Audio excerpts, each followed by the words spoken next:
Die ontwikkeling van 'n risikobestuurskultuur is noodsaaklik om risikobewustheid dwars deur 'n organisasie te vestig. Bestuurders speel 'n deurslaggewende rol in die bevordering van hierdie kultuur om te verseker dat risiko effektief op alle vlakke bestuur word.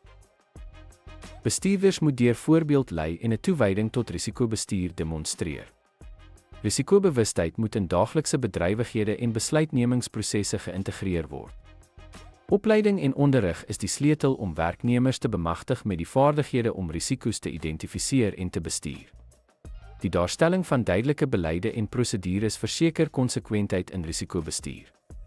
Die aanmoediging van oop kommunikasie oor risiko's help om 'n deursigtige en proaktiewe omgewing te skep. Deurlopende monitering en terugvoer verseker dat die risikobestuurskultuur effektief bly.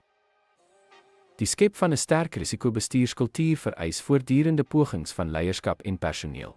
Dit is noodsaaklik om operasionele risiko's te minimaliseer en organisatoriese veerkragtigheid te verseker.